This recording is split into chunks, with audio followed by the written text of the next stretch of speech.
At GALF, we talk to people who are articulate thinkers. We ask them how they cope with despair and what makes them laugh, what makes them tick. Question number 3, why do we have a festival like GALF? To see beyond life, whatever exists beyond our cell phones, to hear new music, listen to people from other parts of the country, different parts of the world. We bring exposure to good artists, good writers, good musicians, and that's what makes us rasiks. That's what gives us culture. At GALF, we come face to face with those who appear and sound different from us, and we find that we feel the same sorrow and joy, the same humor and annoyance. Under our skins, we're same. In the past, we have had some big names here, poets, novelists. We have had military-related works discussed here. We've had policymakers, movers and shakers who have taken questions from people like us. Many of the best books, though, we can't read in the language that they were written in. So they are read in translation. I could not have enjoyed Omar Khayyam if it wasn't for a translation. Through translations, a Jharkhandi can read Tagore, an Assamese can read Manohar Rai Sardesai, a Haryanvi can read Shakespeare. So translations are very important, as we will see in parts of this year's GALF. We have had writers come to the Goa Arts and Literature Festival from Kashmir, from our northeastern states, from central and southern states, from Sri Lanka, Pakistan, Bangladesh, the UK, Canada, and our world in Goa has expanded through their literature. Now we come to the arts. So what about art, you might ask? Art is all around you. The design of the soap you use, the chocolate you eat, the shape of your bike key, the graphics of the video game that you play, your phone itself is designed by an artist along with technical people. What you wear, the mehndi on your hands, your spectacles, your house, cooking utensils, the rangoli, the kandil, the insides of a church, compound walls, even web pages. I did not make this introduction heavy with names or titles because I know most of you would have gone and seen the books over there. You will Google names and authors. So art may not fulfill our basic needs, but when you put a sticker on your vehicle or a poster on a wall, it's because you like it. You wear bracelets or earrings to make you feel good. That's art. And art does not differentiate between who likes it and who does not. The plants on kitchen windowsills, your favorite colors, we are surrounded because art creates environment, literature creates environment, and that's what makes us rasiks or culture lovers. Art, like music, can make you happy, can make you sad, it can give you an identity. If I were to sing na na na na na na na na na na na, you know which state I belong to, which language I'm speaking in. You identify me with a certain culture. That's what music does, that's what literature does, that's what art does. So literature, art and music are life enhancers. And the Goa Arts and Literature Festival brings you things you never thought of or saw or heard, thanks to the International Centre Goa, the sponsored and the sustained behind-the-scenes efforts of Bhai Mauzo and senior journalist Vivek Menezes. This year we have performances by singer-songwriter Aku Chingangbam, the Stuti Choir, and Sonia Shirsat. The writers present include new ones like Devika Reghe, Sohini Chattopadhyay, Yogesh Maitreya and Manish Gaikwad. Also known names like Alan Seeley, K.R. Meera, Robin Nangom, Vivek Shanbag and Mini Krishnan, to name a few. This GALF will showcase Rehman Abbas's Urdu novel Ek Tarah Ka Pagalpan, based on the Konkani Muslim community, and Vasudhendra's Kannada novel Tejo Tungabhadra.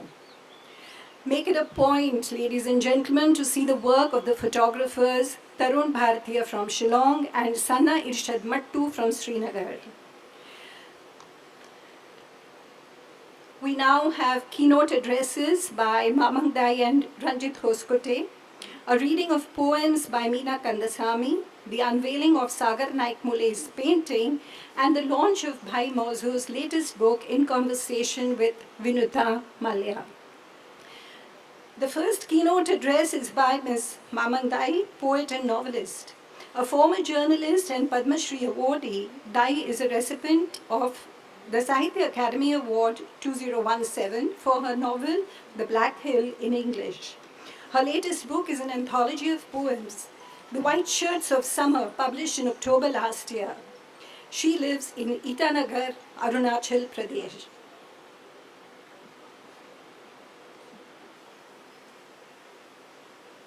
There's been a small change. May I request Dr. Pushkar to come onto the stage and say a few words?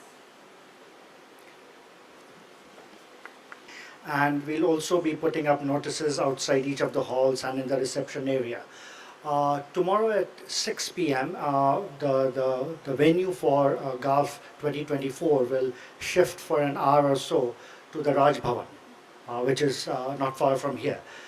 So the notices that will come out will basically say that you need to send an email. The email address will be provided, prog-officer@incentgoa.com, and you'll need to submit a government issued ID well in advance, that is by before 10 o'clock tomorrow, and your name, trustees of the International Center Goa, delegates, members of the media, ladies and gentlemen, and a couple of very close friends who are joining me actually for Golf 2024.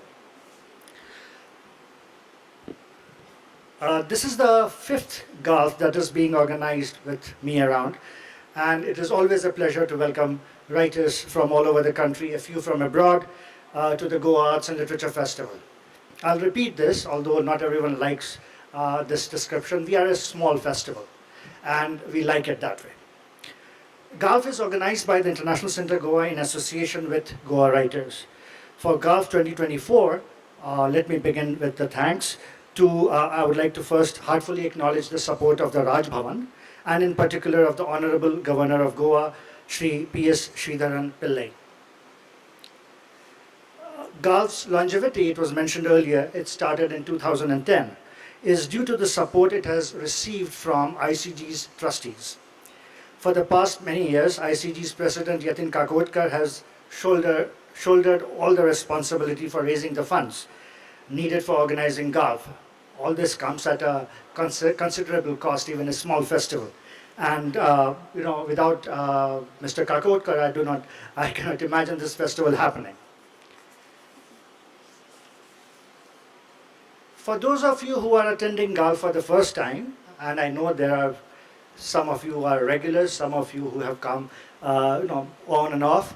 But for those who are attending for the first time, give me a couple of minutes, and I promise, literally a couple of minutes, to talk about ICG.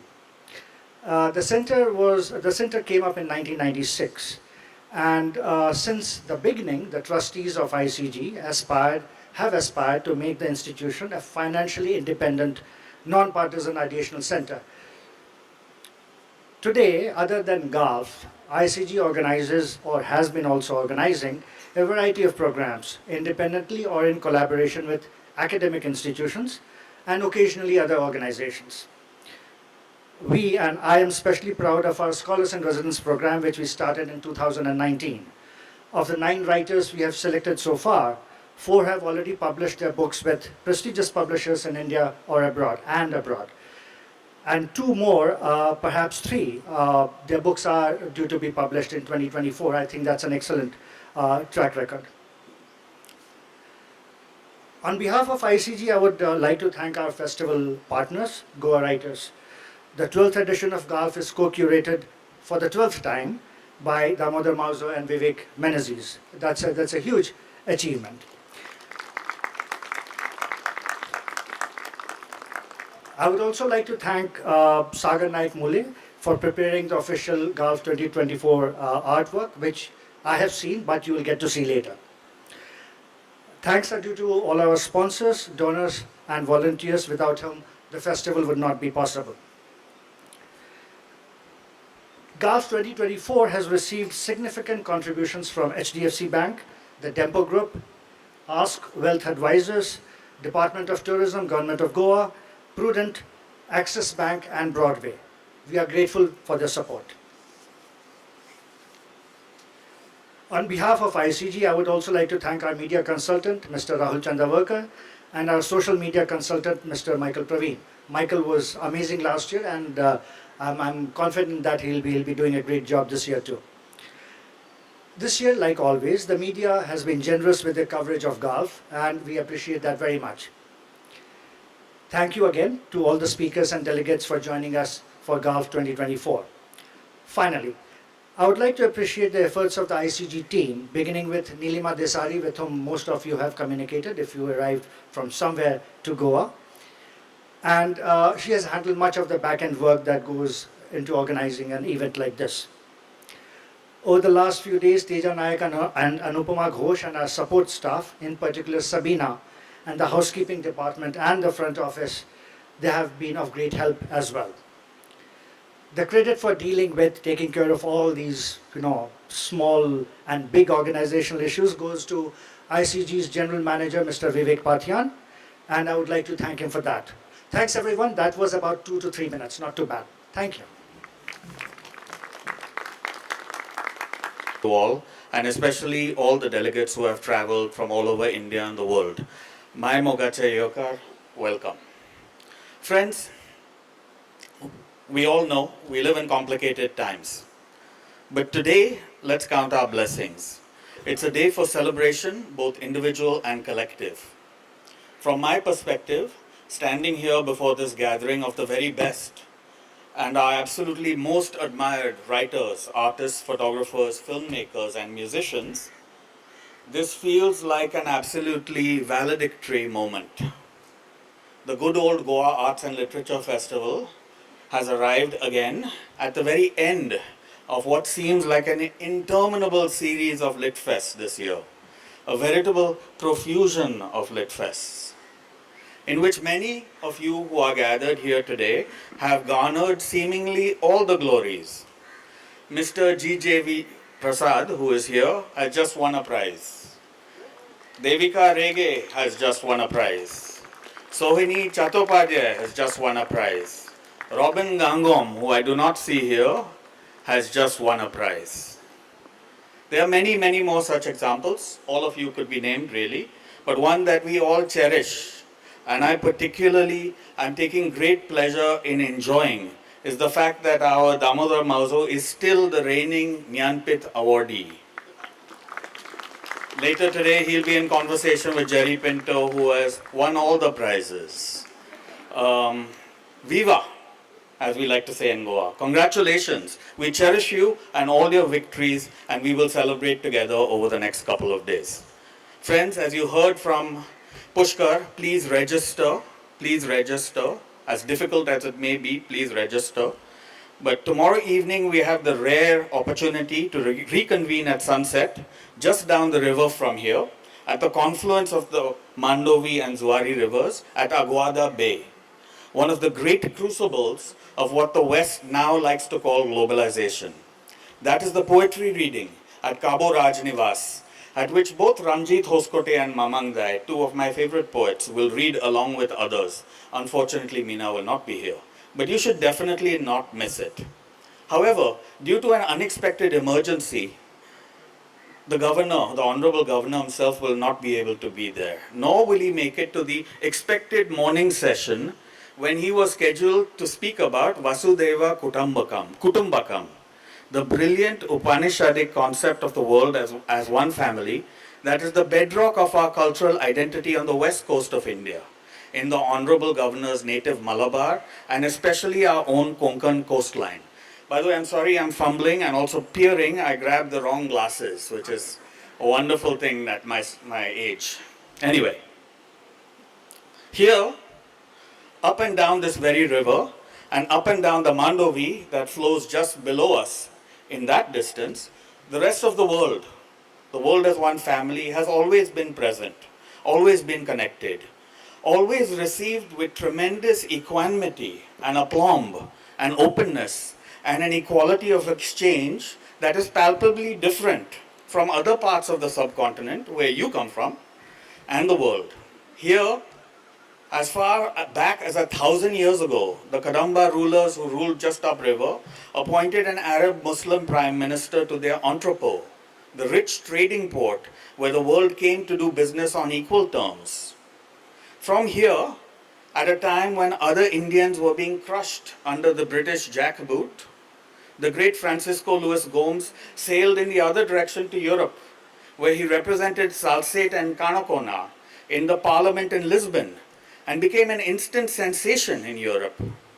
By seizing the moral high ground and arguing passionately against slavery, this was during the heyday of that institution, and far ahead of any of his contemporaries in the rest of the colonial world, Francisco Louis Gomes possessed the cultural wherewithal to demand liberty and light for India. Friends, just over a decade ago, the great novelist and writer Amitav Ghosh addressed the Gulf inauguration just like this. First, he noted with great acuity that one thing that unites the Indian subcontinent is that we make many of the same mistakes. Another is that certain traits endure, our tastes, our injustices, our eccentricities. They endure in every corner of this landmass. Yes, yet, even as they endure, they are refracted into startlingly different configurations. There's an analogy here, a beautiful analogy he makes with Indian classical music. The notes of a raga are always the same, yet its realization is always unique, unrepeatable. The music exists only in the moment, in improvisation. However, Amitav also pointed out that nothing is more difficult to recognize than the new, and nowhere is it more difficult to recognize than in Goa, where the past has such a weighty presence. We know very well from the history of modernism and the arts that the challenge of the new is often met with bewilderment and anger, confusion and outrage. Ghosh says that he says, quote, "I have long been fascinated by cosmopolitanism, and the one thing that I've learnt about it is that it's rarely to be found where one might expect. The cosmopolitanism of New York, for instance, is often a kind of provincialism, for it assumes that its existence is proved by the mere fact of having a variety of cuisines at its disposal. Similarly, it is perfectly possible to travel very widely and yet remain completely provincial. European colonial officials made a practice of this in the 19th and 20th centuries. World Bank functionaries excel at it today. One of the ways that, says Ghosh, that Goa is new is that it has invented a kind of One of the ways in which Goa is new is that it has invented a kind of cosmopolitanism that is peculiarly its own. It is a cosmopolitanism of lived experience, a cosmopolitanism of inner dialogues, where the outsider becomes part of an inner voice, sometimes embraced and sometimes excoriated. This voice is nonetheless not ignored as it might be elsewhere. Friends, all that is so true, and yet it is so often forgotten. In the extraordinary mess that is the contemporary state of Goa, which right now sadly is itself a kind of first prize winner, we tend to forget everything that has gone well, all the ways in which the Goans have succeeded and indeed shown the way to the rest of the world. This event to me is just one more indication. Look out amongst you and to each other. What a rare gathering. What an unusual coming together. My dear friend Mamang Da and my equally dear friend Ranjit Hoskote are getting ready to address us. Manipur is here. Kashmir is here. Ari Gautier and Pondicherry is here. Naomi Duguid and the entire culinary universe is here. As Hazrat Nizamuddin Aulia said, Hanu's Dilli Durast, but Mr. Mani Shankar Iyer is here, and that the center is here along with him. Friends, in closing, I'd like to point your attention to one of the greatest writers of India, and indeed one of the finest writers of our times, without any further qualification necessary. The great Irwin Allen Seeley, who is seated here amongst us. Big hand to Mr. Seeley, with thanks for joining us. You can come and see Mr. Seeley and myself in conversation with each other on the 17th. But I want to end by describing another conversation we had on my first visit to his lovely home in Police Lines in Dehradun. Friends, you've just heard me at great length on Goa's cultural history, but for Alan, forgive me Alan, this is not the first time. I poured my heart out about Goa to him in his home in Dehradun. You know, the losses, the disrespect, the displacement, the familiar lament of so many of us in this tiny land under immense pressure from the rest of the world. Mr. Seeley was sympathetic, but not quite with me all the way. Finally, he told me, "You don't know how lucky you are." Friends, I was taken aback, but then I began to see his point. The world has changed so much, but we are still here. The colonialists came and went, but the Goans are still firmly in place. What is more, through all the vicissitudes of 20th century upheavals, the immense projects of decolonization and nation building, Goa is distinctly one of the great winners of history. We have our own state. Thanks to Bhai and other stalwarts of this unyielding culture, we have our language enshrined in the Constitution.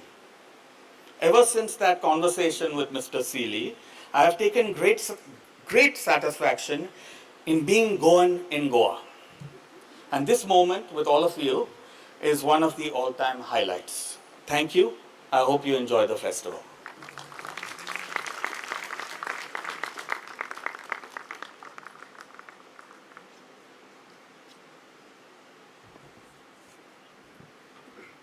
Dear Rasiks, Rasika Ho, we get back to listening to our writers now.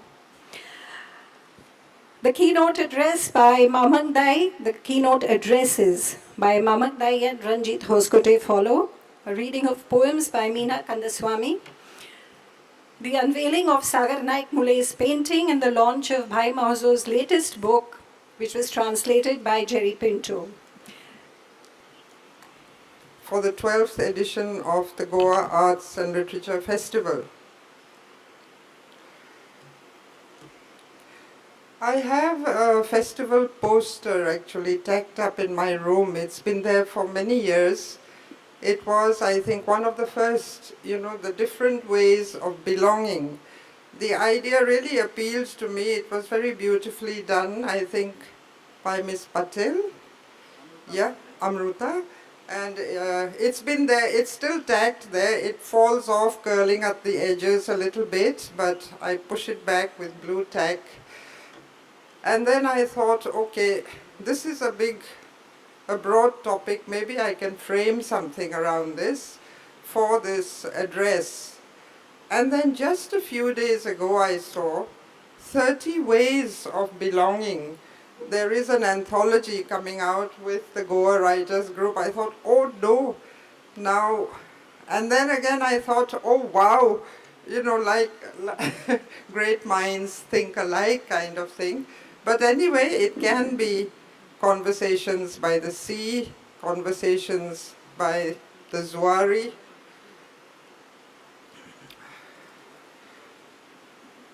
After all, human beings are discourse, said Rumi, and why not?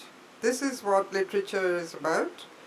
Conversations in the night, conversations by the sea, meetings on the riverbank, conversations on the mountaintops. This is our own different ways of belonging. The flowing moves through you, whether you say anything or not. Everything that happens is filled with pleasure and warmth because of the delight of the discourse that's always going on. I remember in the 2016 edition of GALF, we had, I think, a focus on Northeast region, and there were many writers, authors, musicians. And if I, drop names here, it is done with fond remembrance and regard. The rock legend Lou Major was here. I think Madame Margaret Alva also was here. And there was a whole Northeast corner. So it was, writers all thinking their thoughts, pursuing the freedom of writing. In 2014, great excitement, my book, The Black Hill, was released or launched here by Father Victor Ferrao of Rushall Seminary. Of course, it was fixed by Vivek, who had also written about an inappropriate suitcase in the Garden of Eden, I think, or Paradise, you know, regarding his travels to Majuli Island in Assam. And it was quite exciting because I kept calling Father Ferrao Vivek Ferrao and calling Vivek Vivek. So the names were getting a little bit switched. But anyway, those were the occasions, you know, we remember, all memorable. 2014 was also the time, the year, that edition, when journalist and editor Rajdeep Sardesai's 2014, the election that changed India, was launched.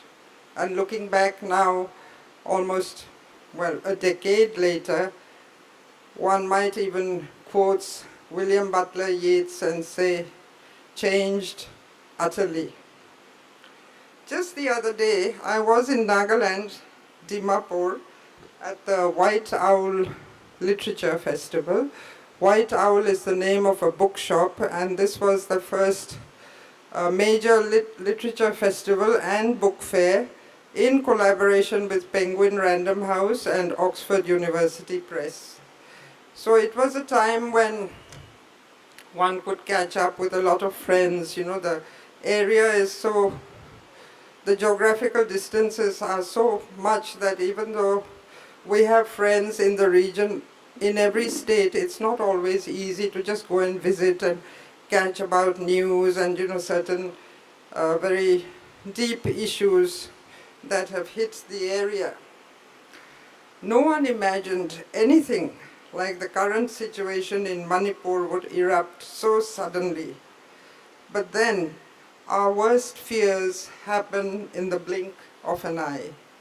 Here and there, I am reminded of center and margins, the peripheries, and so on.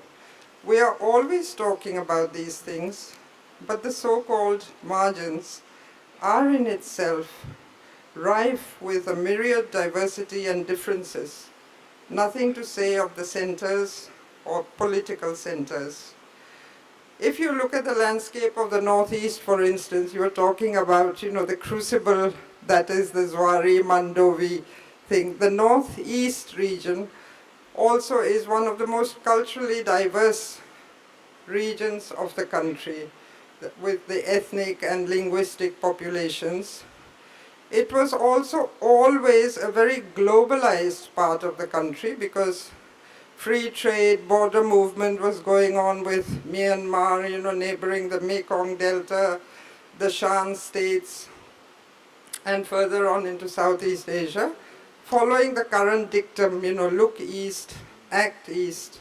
However, there is a wall coming up now between, or a proposal between the Indo-Myanmar border, some 1,500, 600 kilometers. Another view is that a lot of writers from the Northeast region write in English, and also that a lot of the writings will be about oral myths or about conflict scenarios. But the literature scene is also as wide and varied as the number of ethnic and linguistic communities. So this is the diversity we actually celebrate. I've always believed in diversity. We talk about, you know, the unique selling points of each region. That is also diversity. I feel difference should be acknowledged. After all our lives are different narratives, and no one's thought or life can be greater than the other. The moment we acknowledge we are different, I am different from you, I think we are halfway to a step towards coming to say, in the words of poets and mystics, say, I am you. But you have to acknowledge the difference also. How wonderful it is to read, say, literature from Mexico or Japan, to discover a Native American author. In fact, I just discovered the great Scott Momaday in Dimapur on just scrolling because I was feeling a bit, inert in the evening. I thought, okay, waiting for the next program, and I saw something called When Dogs Could Talk. And I thought, because of my dogs at home, I thought, oh, let me see what's this. And it was fabulous about orality and so many things, and I thought, isn't it wonderful? At least this has found me, To read about nature, ecology. I also just recently discovered in translation writers like O.V. Vijayan, because I was doing a book for Aleph, in Search of the Indian Village. And I thought, how late I'm finding out these things. But anyway, one counts one's blessing. At least I got to read these things. So agreed, this is a picture of a literate society, but even otherwise, different communities, I feel, left to themselves, share food, stories, their personal beliefs, and who knows, shared interests, and work out a balance in living close to one another. I always believe that true believers are eternal seekers, and this is where, the moment some force intervenes and tries to impose a certain uniformity, then that single picture deforms and kills the value of human lives and all beauty with it. A taste of this happened to me during the COVID pandemic. The rhetoric, the travel restrictions, the lockdown, all this appeared like a test run for future lockdowns. Of course, I acknowledge the illness, injury, but there was so much fear and panic around. And with the scenario of, cadres of enforcement explaining this is for the public good, this is for your well-being, I almost felt like it was a test run for that, brave new world where everyone will suddenly say, it's not so bad after all, we're doing okay, the nation is doing okay, I'm okay. But I felt restless, disobedient, anxious, alone. I was also refusing to take the vaccine until the travel restrictions were imposed and we had to come up with that stupid mask and, vaccinated certificates and whatnot. Anyway, during this time, poetry returned to me. It was like a lifeline. A war was raging. Washington was talking about virus attacks. Beijing was being secretive or retaliating. There were rocket attacks in Gaza, Jerusalem already. Back and forth, big pharmaceuticals were getting into the act, UN advisories and meetings. And sitting in Itanagar one evening, I listened to a Chinese poet read Ode to Humanity with lines that ran something like this. I have been quoting it a lot. Now is the time when Italian tears should blur Chinese eyes. Now is the time when moans in London should make guitars in Spain whimper. For me, it was like a breakthrough moment, a breathing in of the power and magic of words. Someone was opening a window, and words of loveliness and generosity were curling around to embrace us in this sad, anxious time. Of course, in our daily lives, we encounter all sorts of discord, and we take careful steps to overcome setbacks, misunderstandings, even in our own homes, step by step. And now I realize giving attention to people, to the small gestures, is important. Perhaps it is even the first step towards empathy.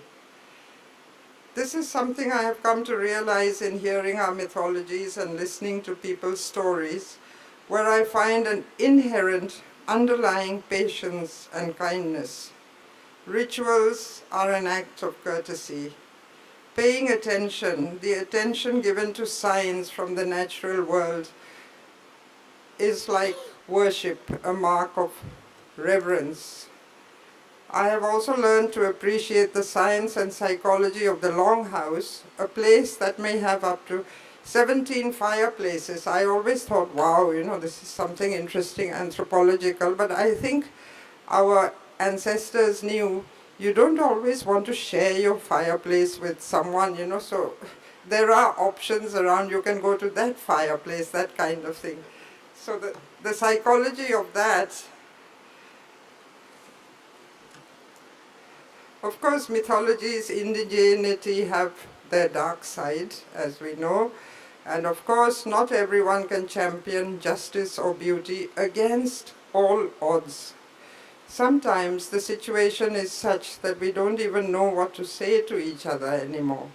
Speaking for myself, I really don't know about, we can't really be part of and talk eruditely about nationalism, patriotism, the theories of political scientists. And we often think, as writers sitting at home, where am I in this thought traffic?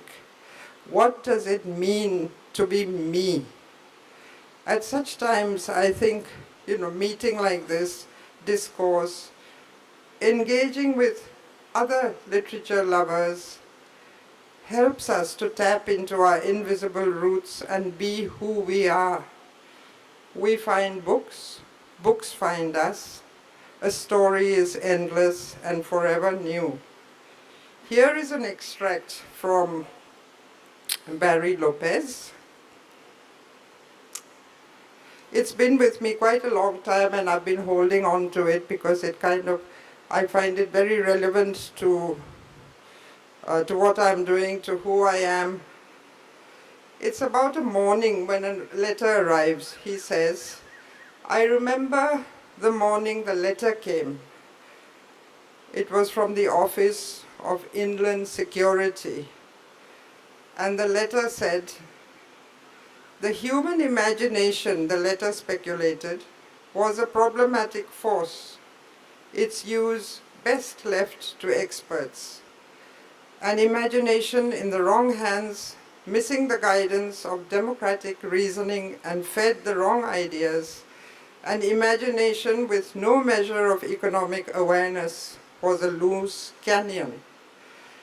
The letter's authors informed us of the persisting need for democratic reform, and already music, films, some performances were already declared undemocratic. To question anything was to meddle in the nation's destiny. So, quote Lopez again, the contents of the letter galvanized each one of us, everyone packed. We are not to be found now. We have unraveled ourselves from our residences, our situations. But like a bulb in a basement, suddenly, somewhere, we will turn on again in the darkness. We will carry what we know, what it can mean to have your country under you like a hammock, what it is to take part in the world instead of using your people as fodder in a war to control the world's meaning and expression. We'll carry all of this into other countries. It will be hidden in our individual skills, in our dress, our speech and manner, in the memory of each of us. The memory of one will kindle the memory of another, a burst of electricity across a chasm. We will disrupt through witness, remembrance, and the courtship of the imagination. So ultimately, I think, in our own little ways, the thing to do is, in our home states, to nurture and reach reach out across to find meeting grounds like seed gardens to remind us what it means to be human. Perhaps then our contribution to society lies less in political action. I'm speaking for myself because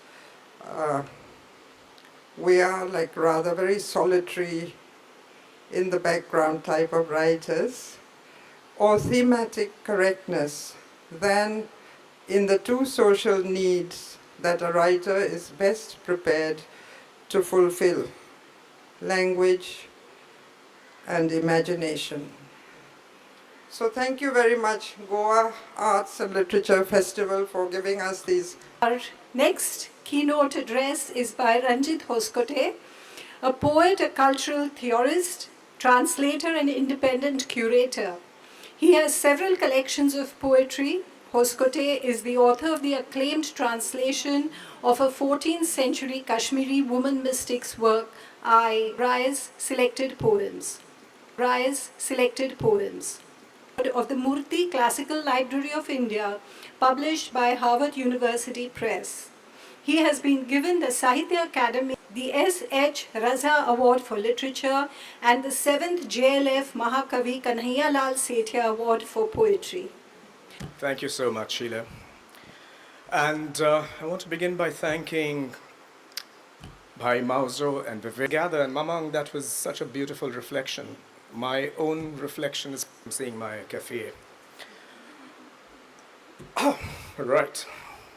Children who have been buried alive under the rubble of what used to be their homes, their schools, their libraries, their hospitals. Children who, even as we gather here in an oasis of peace and goodwill, are looking up at the sky above Rafah in dread, knowing that the forces of genocidal annihilation are upon them, and that no help whatever is at hand from any quarter. When the last of those children in Rafah have been massacred, Palestine's future will die with them. Do not imagine for a moment that Gaza is far away. Gaza is everywhere. Gaza is in the air we breathe. Gaza is in our hearts today, in a world that is interconnected in previously unimaginable and often sinister ways. Consider this. Technologies of surveillance perfected in Israel have been used in India against the voices of dissent, reason, and resistance. Drones manufactured in India are being used by the Israel Defense Forces, the IDF, in their onslaught against the civilian population, the children, the women, the men of Gaza. The USA is funding and arming the Israeli state despite spirited criticism and brave, conscientious opposition by a large number of citizens of both countries who are aghast at the brutality of this campaign of extermination. Germany is arming and arguing on behalf of Israel. Many members of the German parliament seem to believe that the best way to atone for one maniacal genocide, the Shoah or Holocaust, is by aiding and abetting another, the Nakba. Some of you might know of my recent adventures in Germany. I was accused of anti-Semitism by the culture minister of Germany and by some folks in the German media, which was rich, coming from the grandchildren of mass murderers and addressed to me, members of whose extended family perished in the death camps of the Nazis. Wherever we may be in this world governed by the butterfly effect, however far apart in geographical terms, all our destinies are closely linked. The pathologies of control, the protocols of constraint, the mechanisms of oppression, and the techniques of expulsion are today interchangeable across Gaza, Kashmir, Manipur, the mineral-rich tribal districts of India, and the borders of Delhi, where India's farmers have assembled to demand justice as we speak here. In brief, wherever polarization has become the key political paradigm, vengeance a cultural leitmotif, and antagonism the dominant form of social relationship, and wherever the Führer principle holds sway, and as some of you know, it goes like this: Absolute authority flows down from above, absolute obedience flows up from below. In this spirit of pensive prayer and deep sadness at our precarious, percussive, and even traumatic historical moment, I would like to share with you one of the greatest, most moving poems ever written in the German language. Written in November 1914, it is titled Grodeck, some of you might know it, after one of the bloodiest battles of the First World War, fought in early September 1914 on the Eastern Front between the Austro-Hungarian Empire and the Russian Empire in what was once Galicia and is today part of Ukraine, another zone of war and devastation and the mindless waste of human life and potentiality. Grodeck was written by the Austrian-born poet Georg Trakl, who in his role as a medical officer in the Austro-Hungarian army participated in this battle and witnessed its horrors. He literally wrote from the front lines. In his official role, he saw the brutalized bodies of soldiers come in and tended to those who had been wounded and maimed in terrifying ways. He had to tally the mounting numbers of those fallen in combat, all young men with the entire arcs of their lives ahead of them, horizons that they would never explore. Grodeck was the last poem that Trakl would write. It was found among his effects 2 months after the battle, scrawled on the back of his will. In a deep sense, Grodeck was Trakl's last will and testament, his legacy embodied in a soul-racking cry. Soon after sending it to his friend and patron Ludwig von Wicker in Vienna, Trakl killed himself, paying the ultimate price of bearing witness to an uncontainable horror that had challenged his sensibility, mocked his sensitivity, and defied the resources of the language that he could summon up to confront it. I will read Grodeck first in the original and then in translation as part of what I regard here as my prayer. It goes like this. Am Abend tönen die herbstlichen Wälder von tödlichen Waffen, die goldenen Ebenen und blauen Seen, darüber die Sonne düster hinrollt. Umfängt die Nacht sterbende Krieger, die wilde Klage ihrer zerbrochenen Münder. Doch Stille sammelt in Weidengrund rotes Gewürg, darin einst zum Ende Gott gewohnt. Das vergossene Blut sich Monokule, alle Straße münden in schwarze Verwesung. Unter goldenem Gezweig der Nacht und Sternen, es schwankt der Schwester Schatten durch den schweigenden Hain, zu grüßen die Geister der Helden, die blutenden Häupter, und leise tönen im Rohr die dunklen Flöten des Herbstes. O stolzerer Trauer, ihr ehernen Alterer, die heiße Flamme des Geistes nährt heute ein gewaltiger Schmerz, die ungeborenen Enkel. And the translation goes like this. At evening, the autumn forests ring out with deadly weapons, the golden plains and blue lakes over which the sun rolls darkly. The night rounds up dying soldiers, the feral wails from their smashed mouths. But quietly they muster in the willow grove red clouds that host an angry god. The spilled blood itself, moon-like coolness, all roads meet in black rot. Under the night's golden branches and the stars' sister shadow sways through the silent wood to greet the ghosts of heroes, the bloodied heads, and a faint sound in gun barrels of autumn's dark flutes. O prouder grief, you bronze altars, the spirit's hot flame feeds on a vast agony today, the grandchildren never to be born. As writers, we know that the tenor of our lives, Mamang, you were talking about this, we know that the tenor of our lives, our ability to reflect, to compose, to be productive, is premised on a condition of retreat, on a temporality of long dwelling and slow release. We inhabit a deep interiority, responding to the world and negotiating with it, yet holding it at a constructive distance. We prize our solitude, and regard it as a necessary condition in which our creativity can flourish unimpeded. And there is, of course, considerable truth to this, as we all know from experience. However, the trouble with this position, if it is taken to an extreme, is that it could translate into a privatism that privileges safety in turbulent times, a quietism that turns away from any form of criticality, which is integral to our task as writers of bearing witness. Truckle embraced precisely this task in Rodek, expressing it not through pious platitudes or easy slogans, but through the fierce, unflinching, affective claim that he exerted on the attention of his readers, through the churning of his language, the breaking and remaking of his images, his shattering and defilement of the romanticism of pastoral landscapes, a poetic choice that takes its cue from the shattering of bones and skulls by bullets, the mess of spilled blood, ripped flesh, curdled innards, and boot-trodden sludge that forms the visceral actuality of the mythos of heroism.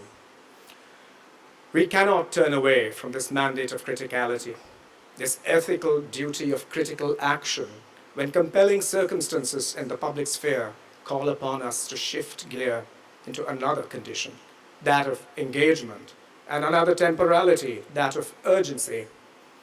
We may delude ourselves into thinking that our voices are marginal, that they do not count, that they have neither consolation nor confidence nor a way forward to offer our readers in such times. But this would be a mistake. We cannot lull ourselves into the myth of a complacent irrelevance, while yet continuing to pursue our professional aims, instead of actively seeking forms, occasions, and forums in which to articulate an engagement that we must craft, an urgency that demands to be articulated. We are writers committed to an attentiveness to our own unfolding imaginative journeys, but we are also citizens of a constitutionally conceived nation-state, and in a larger sense of a world that, despite all appearances to the contrary, is closely bound together, even if through a montage of advantages and deficits, exchanges and withholdings, unpleasant shocks and redemptive surprises. The creative freedom that we so ardently crave as writers and that we uphold cannot be divorced from those larger freedoms that we share with our fellow citizens and which guarantee our lives, our liberty, our scope for pursuing our hopes and dreams, freedoms that we must protect. As writer-citizens, then, it is our duty to step up to the mandate of testifying against the distortion and subversion of freedom, choice, and individual sovereignty by the machine of power. As Mir Taqi Mir, the great Urdu poet who lived at the end of the 18th century and the beginning of the 19th, in a time of chaos and collapse, as he wrote, "Shair ho, mat chup ke raho, ab chup mein jaane jati hain. Baat karo, abyat padho, kuch baitein humko batate raho." You're a poet. Don't be silent. Lives are lost under cover of silence. Speak up. Read us a couple of lines. Read us verses. Keep talking to us. Significantly, the Urdu word bait, originally from the Arabic, is used here to mean a verse or poem. Literally, of course, as you know, it means home. Mir uses it twice in the plural here, employing both the elite and proper form, abyat, and the more demotic, rough and ready baitin, taking in all of society, with high and low, aristocrat and artisan, all made equal as victims of oppression and the imposition of silence. Mir, through the voices of his auditors, is telling himself never to give up the duty of free and fearless speech, even as lives are being lost while people keep quiet, to give those who will listen a home while the machinery of power has dishoused them from safety and turned them into refugees from the realm of belonging. And yet there are those who will tell us that it is never the right time to address the urgency of our epoch, to say what needs to be said, to speak truth to power. There are ethnic or communal sensitivities at stake. This is not the right time. The political backlash will be severe. This is not the right time. The public mood is adverse. This is not the right time. There are diplomatic issues at stake. This is not the right time. We do not have a sufficient base to make our dissent count. This is so not the right time. When will it be the right time?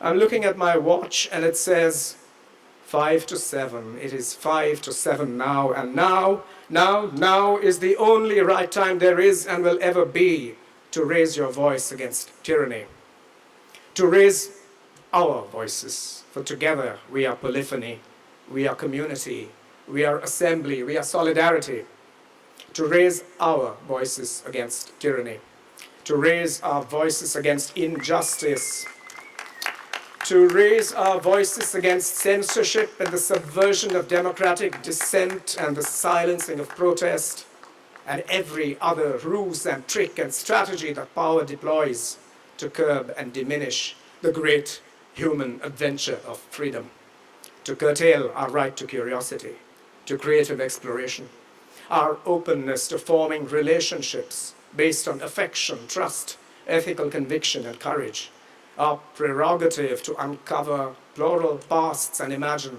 plural futures without being conscripted into a unitary past and a centrally planned future ordained by ideology.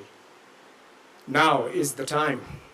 In this spirit, I dedicate these words to the splendid Festival of Letters, Ideas and Debates, the Goa Arts and Literature Festival, now in its 12th edition.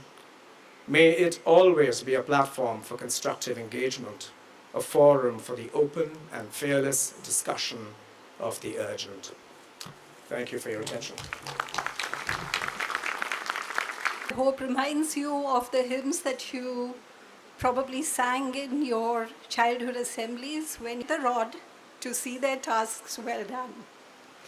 I don't think the rest of the audience would relate to this, but I think he would, because these.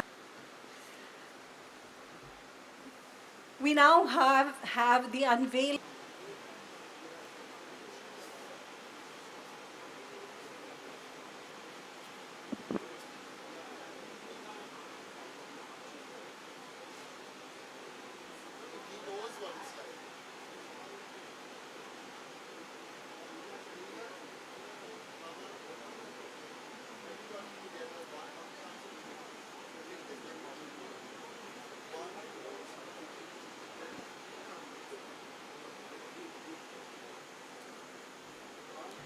Ladies and gentlemen, he is so shy. 1, 2, and 3. This is the artwork specially created for the Goa Arts and Literature Festival.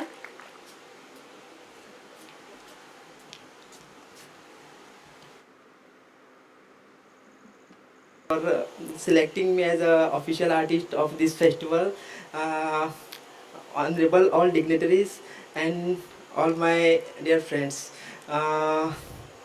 This artwork is of I made the love of my soil, Goa, my people, my culture, and my nation. This I have done the artwork of Kavi art. Kavi art belongs to an origin from Goa, which is on the way towards dying. So and started it all. कोंकणीन उलयता.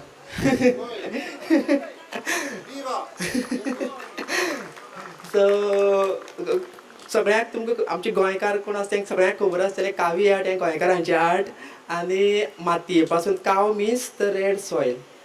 So it is a local art from Goa.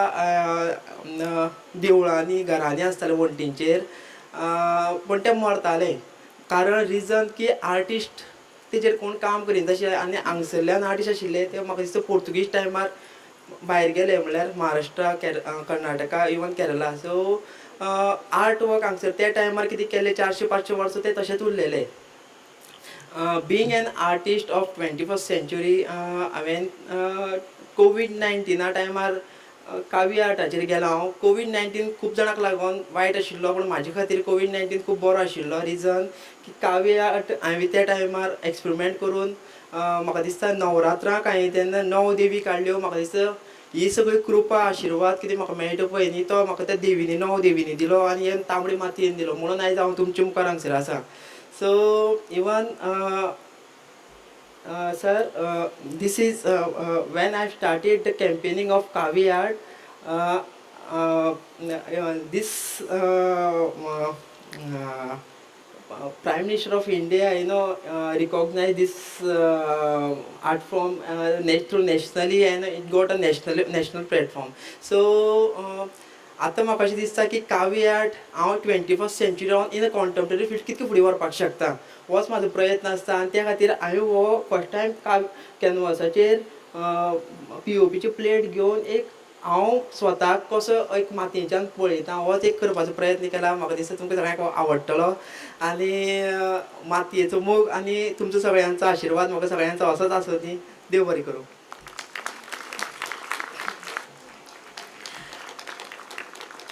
The next person to come here is Meena Kandasamy, whom I've... Collection was out a couple of days ago and it's called Tomorrow Someone Will Arrest You. And I'm going to read these poems. A poem on not writing poems. These days I write nothing except my eyes. Why share my drugs of angst or absolute godlessness when the price they have said will have to be paid in blood? Why speak of meat or beef when the aftertaste of talk is not just a threat of televised gang rape, but a village gathering to slaughter a man? Again, why force fit my words to capture the state, its terror, this state of terror, when friends who planned to read Marx had prison cells waiting for them? So why risk, why run for dear life, why rage at all? What cannot be said must be suppressed. Why show the scar on your thigh to strangers? Lessons I once learnt in my bedroom are lessons for life. So in lamp black, I only write my eyes in the ritual way some Tamil women draw a column each day. Rice flour, outsparking early morning sun, rigid dots anchoring snaking lines, all discipline, a deception to hide the wildness, all symmetry, an excuse for keeping count. Watch a woman's hands dance in intricate design. Learn that it's her desire she's pouring out on her doorstep. Like her, this woman in the mirror is a woman who pretends to know her place. Each night, she washes her eyes, unwraps her word wounds, takes them to bed. At daybreak, she applies a fresh dressing. Thank you.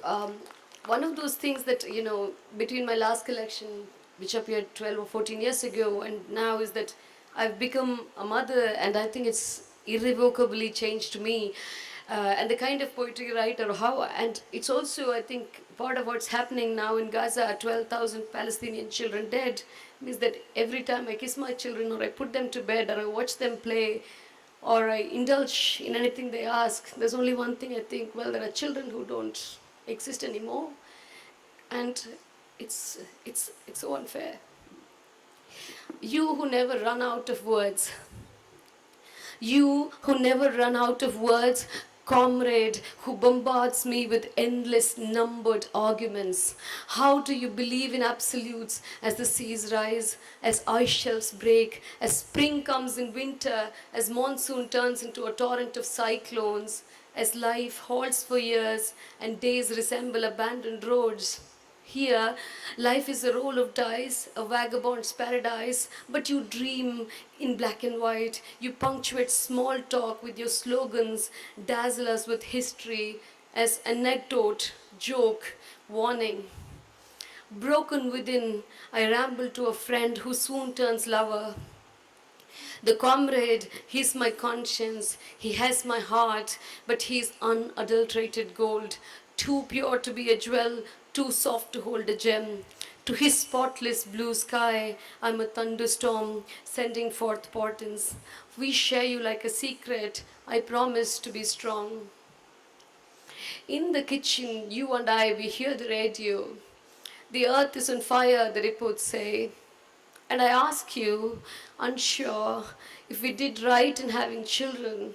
And for the first time, comrade, I catch your silence.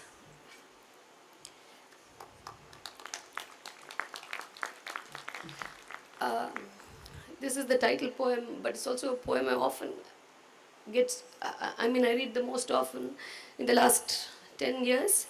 And it was written when two of my very close friends who are human rights activists in Kochi, Jason Cooper and Tushar Sarathi, were arrested in the UAPA.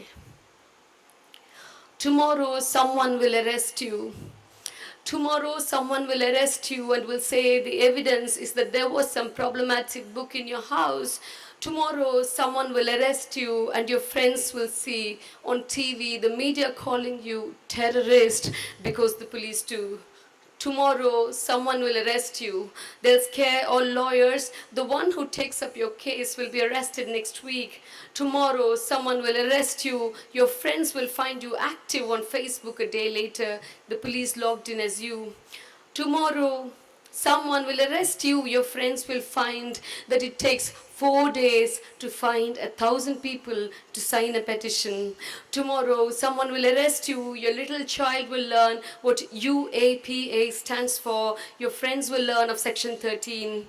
Tomorrow someone will arrest you. You will be a leftist to the people. You will be ultra left to the leftists. No one will speak. Tomorrow someone will arrest you. The day after that, you will be considered a terrorist for life. Tomorrow someone will arrest you. The police will prepare a list of names. Anyone who would protest will be named. Tomorrow, someone will arrest you. You will be warned. You will be a warning to everyone fighting corporate loot and police state. Tomorrow, someone will arrest you. Your home will be searched tonight. You will be taken for questioning now. Stop speaking. Tomorrow, someone will arrest you. The court, in a rare gesture, will give you the benefit of bail. The police will rearrest you in another case. This will go on and on. Tomorrow, someone will arrest your children. You will be underground.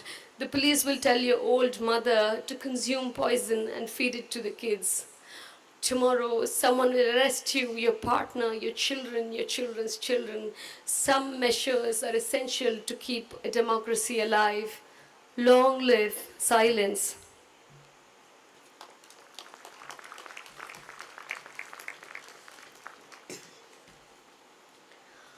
This is a poem I normally don't read because I think it's really personal. But I think this is the kind of time when we cannot only talk about what atrocity is happening. Sometimes we have to acknowledge that resistance is happening as well.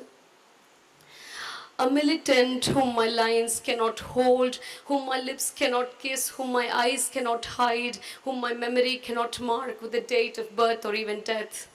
No knowledge of her village laid waste, then displaced, and no mention of her songs, seeking to seize a state, and no sign of a red star where she had stashed her dreams.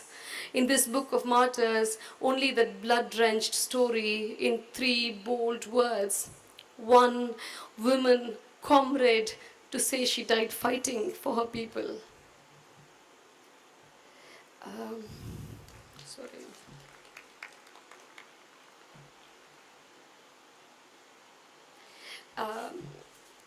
I'm not sure how good I'm for time. I'm going to finish with 3 poems. Okay. And this is something I also want to talk about. You know, we are under fascism, and everybody keeps asking, oh, how do you cope with fascism? Has changed perhaps, and the culture of Goa, which is so different from what would have been when my ancestors left. So this is each time a learning experience for me, and I'm delighted and honored to be here, and especially to lead this conversation today about this book, which Bhai in fact only saw this evening for the first time. The books have just come. So we'll keep this as a short conversation because we'll move for dinner soon. But I wanted to begin by asking you, Bhai, that this is I mean, the novel is about a teenage protagonist. And this is, you are in your mid 70s, am I right? And okay, nearing 80. And at this time, most novelists write about aging and loss and grief and memory. But what made you go back to to go the other way in that sense and talk about a teenage protagonist? And does it draw from your own adolescence in some way? I'm not sure, but I don't think I've grown old. And I always feel one with the youth. So that probably led me to take up the issues related with the millennial children of this new century. And I have been very close to my grandchildren, and they also share their anxieties with me, what happening in the college, what happens around them. So probably that is the reason why I thought I should write about them. That's all. Jerry, my next question is to you about, you've been translating from Marathi for a while, and you've And also, one book from Hindi. and one book from Hindi, Swadesh Deepak. This is your first Konkani book. So did you have to learn, unlearn? How did it happen? I tell you, the problem with Konkani is that it is a wonderful language and it is also a shapeshifter. So Bhai comes from South Goa, I come from North Goa, and therefore there are two Konkanis inside our heads. They are Doodh Bahims. They are both mothers. I mean, fed from the same milk. They are nurtured by the same land. They are coddled by the same rivers, but they are also fundamentally different. And Bhai also writes in Devanagari, and he's a great proponent of the idea of Konkani to be written in the Devanagari script. As well, perhaps it should be. So when I was reading it, I often had to read it aloud to hear the word inside my head. Because what Devanagari will not do is give you O's, it will not give you Zh's, and we have O's and Zh's in Konkani because we have a Portuguese imprint and you have to hear Bhai speaking Portuguese. He speaks in elegant, beautiful Portuguese. Once he was talking to me and he said something in Portuguese, and one of my cousins was there and she said, he's Christian. So I said, in all but faith. Because he speaks a beautiful, elegant Konkani Portuguese that was taught to him back in the day. It is probably not a Portuguese that's spoken in Portugal anymore. So it's just wonderful to be working with this. Learning and unlearning, I think, is something that you do with every single project that you take up. Because, Daya Pawar's Balut was Dalit Marathi. When I did the Varkari poets, it was 13th century to 19th century Marathi. When you're doing someone like Swadesh Deepak, it's Hindi, but it's Hindi with Urdu and Punjabi in the middle, and certainly misquoted English. So each time you're confronted with the way language continually shapeshifts and challenges you to catch the shapeshifting in another language. So what drew you to this particular novel? First of all, it's Bhaiya. Okay. Two things. One is quite like you. When I was reading it, I was fascinated by the fact that the protagonist is a 14-year-old. And it seemed to me as if Bhai has never said this, but I think he was conducting a Gedanken, a thought experiment, asking himself, what would happen to a child if it grew up without love? Vipin Porab, our protagonist, has two parents from hell. They do not ever physically maltreat him, but they emotionally deform him. And they deform him to the extent that he is probably very intelligent at some cerebral level, but at an emotional level, he is almost arid and a desert. Into this world, a beautiful... I read the first page of the Konkani original, And there's so much lyricism in the Konkani. How did you deal with that when you were bringing it into English? See, I think the problem with English is that it is right now skeptical of lyricism, in the sense that modernism is a virus that has affected us all and made us frightened of lyricism, and it has to be contained. Now, there are certain exceptions which are allowed, I think.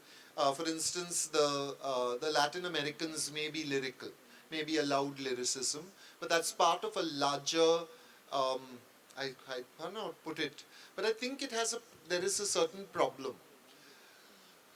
When you are actually moving language, you want to look at what the original, not what the effect of the original is, but what is the intention of the writer in creating that lyricism. And I believe that the intention of Bhai's intention was to create a lyrical moment and then diffuse it, suddenly like puncture it, and present you with this specter of grimness. And so that's what I tried to do. Now, no, I'm saying this again. If you can read it in Konkani, please read it in Konkani, right? Even if it will, and please don't say things like, I read it very slowly. I read Konkani slowly. I will come and slap you. Because reading slowly is not a bad thing. Reading slowly is a good thing. So if you are forced by your unfamiliarity to read slowly, that is the language doing you a favor and create. What can he translate next?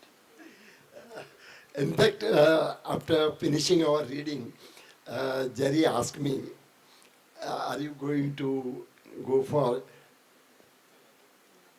no, Like what happens to Vipin Yeah. afterwards, a you know, sequel to the novel. let me tell you, though the last sentence is, should I kill myself or have a cup of tea? That is left open. Whether people do not know, readers don't know whether he's going to commit suicide or he's going to have his favorite tea. So here it is left open. The end of the novel is left open, and there is every reason that I should pick up the thread from what Jerry asked me. Are you going for the sequel? So maybe yes. There are many things open. Even his girlfriend, when he comes to know that she has committed suicide, nobody Don't knows. reveal everything. No, nobody knows anything. So even she can be alive. But I mean, there is a lot of scope for the sequel. So, जल्द से जल्द आ रहा है आपके शहर में भाई मौजो का नया उपन्यास translated by Jerry Pinto. पढ़ने ना भूलिएगा एक्शन और इमोशन की पहली मिलन. Sherry, would you like to read something from your translation? A part, an extra? No, Takasam. Bhai, He's the original. This is Goa. These are Konkani speakers. So, no, Bhai, that's tujhe. what I was going You to read the same and I'll read it in English. So just a few, like 1-2 paragraphs. Sheila, 1-2 paragraphs के लिए time है? Oh, ना चल रहा हूँ सांगतंग. Okay, very good.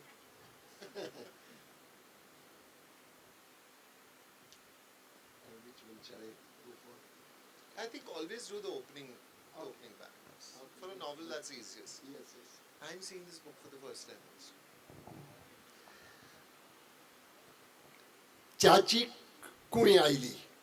चाची कुणी oily gas पेटयलो वयर आदन दवरलें उदक सळसळूंक लागलें युरेका पण आर्किमिडीस याद जावचे पयलींच जीब हुळहुळूंक लागली कला आनी विज्ञान ही दोन तोंकां अशें म्हाका दिसतालें पूण तांचो संबंद